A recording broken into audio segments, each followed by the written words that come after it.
রোজা 25টা চলে গেছে, কেউ কোনো খেয়াল নাই। এখন পর্যন্ত ঈদের কোনো জামা কাপড় পাই নাই, না মামুরা দেশে, না চাচারা দেশে, না বড় ভাইরা দেশে। হগল দুনিয়ার সবার কেনা শেষ, খালি মোর তা কিনতে পারি নাই। সারা বছর আমি গতবারের দুগ্গা জামাই দিয়ে কাটাই দিস। দুগ্গা জামাই দিয়া একটা বছর আপনারা কেউ কাটাইতে পারতেন না? আমারে কয় না আপনারা কেউ পারতেন? এখন আমার গায়ে যে জামাগুয়া এইটার ক্যাতকুলি সিরা এবং এমন কায়দায় সেরছে যে মানের সামনে বই আমার হাত জাগাইয়া যে আমার মাথা চুলকামু হ্যার উপায় নেই, হেলে ক্যাতকুলিসি নেইবে।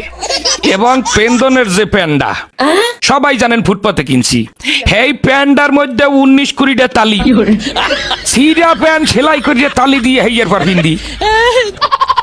আমি আমার বাপ মা, আত্মীয় স্বজন, বড় ভাই ব্রাদার, মামু খালু, বোন বোনাই যারা আছেন সবাই কাছে হাত জোর করিয়া কই গেলাম, 27 রোজার মধ্যে যদি আমার কেনাকাটা না করিয়া দেন, বোঝেন, হ্যালে এবছর ঈদে আমি কোনো জামা কাপড় পিনবো না।